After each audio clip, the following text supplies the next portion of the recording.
here on YouTube, some person has agreed for an interview with wasting no more time. Excuse me, kind sir. I'll be yoinking your fedora hat. Thank you. Have a nice day. Before we begin the interview with Miss Tasuki from Tap Top Video, I thought I would provide some lore behind my YouTube channel. It all started on DeviantArt. Still surprised to this day that Miss Tasuki had taken my offer. Although I'd given my old laptop malware in the process, I felt it was worth it. Anyways, on with the interview. Hello, would you like to introduce yourself? Tatsuki from Top Videos. Ah, my favorite YouTuber. How are you doing in the old country? Yeah, I'm okay. How are you doing? Well, for me, I'm doing pretty fine. I'm super excited for this interview. So I have a couple of questions to ask. Okay. Okay, the first question. As a YouTuber who's been around for a long time, how does it feel? Feels alright. I get noticed now and then. People call me the OG because I've been around for so long. So, yeah, I guess it's pretty cool getting noticed by a lot of people. That's what I can say, really. Ah, man, you feel really old in your years of YouTubing. You feel like a senior citizen. Yeah. Okay, question number 2. What was the inspiration in making your YouTube channel? Well, from older channels like Game Trailers, Watch Mojo, other top 10 countdown artists, I always used to look at the comments, and a lot of people weren't happy with the choices that the content creators had come up with. And I wanted to make my own channel, doing just maybe making top countdowns that are a little bit bigger than top 10s, but count these entries and categories that people in the comments were suggesting. And I've noticed that looking at most of the content that these other countdown creators had, they would just be using video footage from other gameplay recorders, sometimes not giving them credit, but sometimes it's the same content on the other channel, like the same content, the same video. So what I wanted to do was to create and record the content myself and the team so that we can really get that high quality footage without the need of having copyrighted music and really nail down what we're trying to showcase in the video. So that's kind of what I wanted to do. So with the top countdown, my own little spin on it. So, and maybe showcase games or content that many viewers have never seen before or may be interested in, such as creepypastas and SCPs. Yeah, those were the days. Those were the days indeed. Okay. And still are. Question number 3. Before your top number series had gotten popular, what was your original plan for your YouTube channel? At the time, there really wasn't. I really didn't think much of just doing countdowns. It was just for me, it was just a file sharing site for showing videos off. That was it. So it would just be whatever I thought was cool, or whatever I thought was a compilation of work that I used to put together, like videos for fun, which I currently still do. I still make videos for fun, but I only do it to showcase fans. I don't really showcase it to the YouTube channel. Maybe in the future when I live stream, I may do, but this YouTube channel originally, before I did the top countdowns, was just a place which was going to be just dumping videos that I had created. So that was all I thought it was going to be back then. I didn't think I'd ever get to be where I am now. So Yeah, I'm hoping you're doing live stream in the future. Quite yeah. popular. Okay, question number 4. What are your thought process in making a video?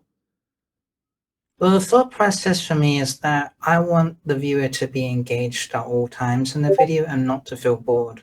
So the reason why we have different narrators is to sort of spice things up a bit, make the audience not feel tired, and get a real sense of different emotions from different voice actors, different content. That's why the music changes differently from each department. And I really want that viewer to stay with us from beginning to end, and just why I put a lot more quality into the videos rather than dish out a lot of videos at once. And I would like to make a lot of videos at once, but it takes a lot of time to make these videos, considering that most of my team is spread out all over the globe. And finding their time to record for me is difficult. So that's why things take a long time. But as long as the viewers are happy that at the end of the day, the video has a lot of quality into it, that's all that matters. And you want to go back and you want to see it again because you may have missed something. Because the way the videos are made is like kind of have layers of things in there you may not have noticed the first time. So Yeah, when I'm doing the whole video making process, I wanted to do like some fast pacing editing type of style similar to like Zep Tech and Hermo's one, but yeah, unfortunately it takes it takes a pretty long time to make a it can do, video yeah. rather than be a PNG YouTuber. Yeah. Okay, question number 5. Was there a time in your YouTube career that you felt regret? Like, for example, a video not receiving well, an awful video in your eyes you made, or wanting to make a video that person you wanted to make, but held back for some various reasons? There's a lot of videos that I want to make that probably won't suit well with the way YouTube does the way they run it. Like, I know people really want us to remake the Violent Gory Games video, and I really want to do that too. But I just know that would not suit well with YouTube's policy now. There's been a lot of videos in the past that I generally didn't really like making, and that's why I took them down, but they've been re-uploaded. The disappointing games list I thought was a terrible idea, mainly because most of those games we had in that list were games that we didn't really play, and we were basing it on what other fans have told us about it. And of course, that's never a good idea because that's from a fan's opinion, that's not ours. Fans can be justified, that could be anything. We're just basing on their opinion. So that's why it was not a very good video, and I get a lot of hate for that video. I still look back on it and regret making that video. But it is viewable on that Creepy Readings channel. So yeah, that's for me. That's the and I know we made the My Little Pony video that got a lot of hate, but that was just something at that time when Friendship is Magic was really popular, and I thought it'd be kind of funny to have an animation style in the form of a YouTube clip. But back then there was a big hate thing going on with people not liking that fandom, and that's when YouTube actually contacted me and told me to remove the video because it was quote unquote cyberbullying and terrorism. So I look back on that video too, and sort of like regret making that one. YouTube being YouTube. Yeah. You know, the top 70 disappointment video was a classic.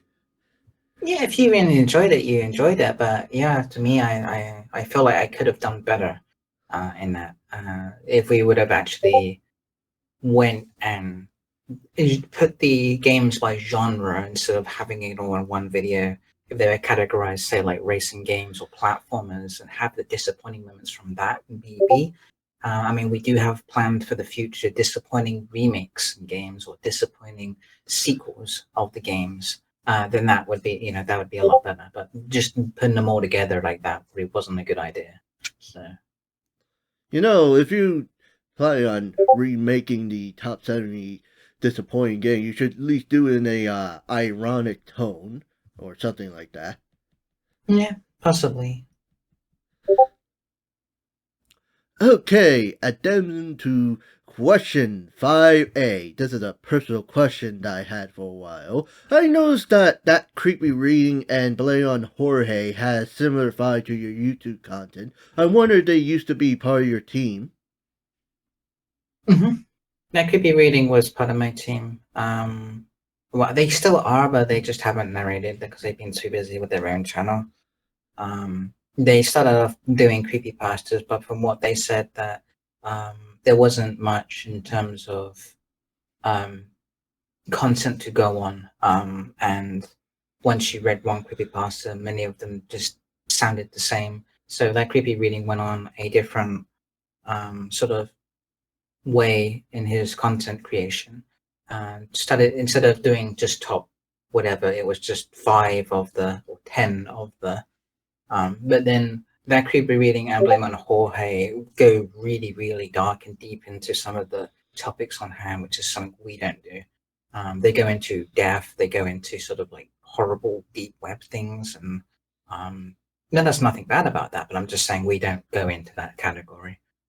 We try and make it fictional, like the internet creepypastas. It's not real, but they go a step further into that sort of stuff. And no, that I agree with what they do is great. I think they have a lot of good production in it, and I honestly I wish them the best, because Blame It on Jorge and That Could Be Reading have got great video production value, and they've got great narrators, and yeah, it's definitely 2 channels to check out.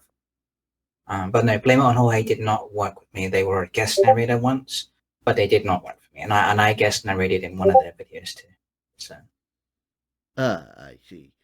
Okay, question number 6. What are you striving for future content creation here on YouTube? Okay, so there's one I'm looking into. I know the backroom stuff right now is kind of very popular. It's kind of memey too, as you know. It's gone a little bit crazy with the memes, but I want to try and learn about Blender so I can start creating my own backrooms video content. And maybe if the video footage that I do and the content I produce can sort of bring the backrooms back to how it was, kind of like how I brought the SCPs. I'm not putting myself on a pedestal about everyone else, but when I did the scariest SCPs, because it was kind of like falling out, and then when I made that video, I kind of brought it back together again.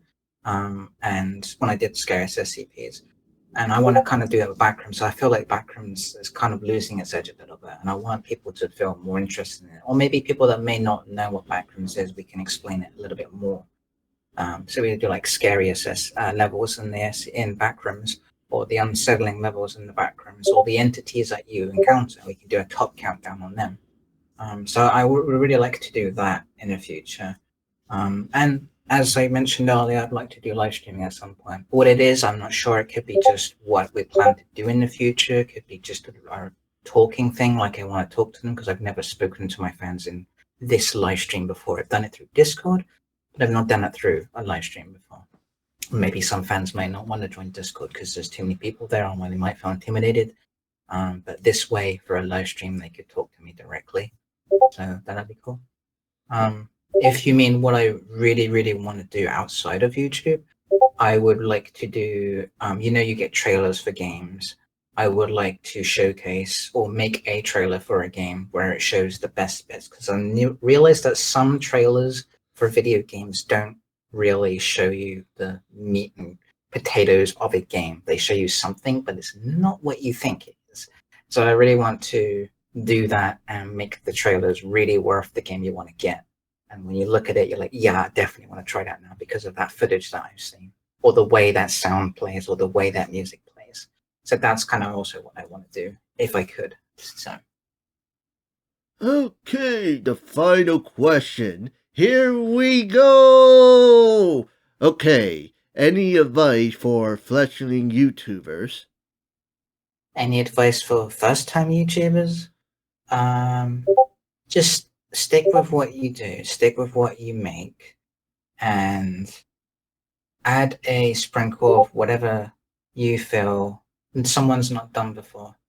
Add a bit of that to your content, and like go like with a catchphrase or something, with an avatar, or just something that defies you. Put that in your content as well, so that people can catch on and really know who that person is behind that video channel. And just do that, because most people who know me don't know me the fact that I'm female, which is funny, but they know me for the robot. that robot at the start. As soon as you say tactile videos, most people represent that robot at the start because that's what I'm accustomed to. This video contains, they know that from tactile videos. So as I said, if you are going to start a YouTube channel, just add something unique to your content that makes it stand out from everyone else, and just keep at it and don't give up. So yes. that is what I say. Yes, the Gek from Mass Effect. With The Gek, Tetris yes. Yes, that's it. It was a simple little thing. I never changed it since because I feel like it would be kind of strange to change it. Kind of iconic to your YouTube channel. Yeah. Right, it's been a real pleasure talking to you. It's been good talking to you too. Thanks for having me. You too. And thank you for today's sponsor. It's advertised for today's scam.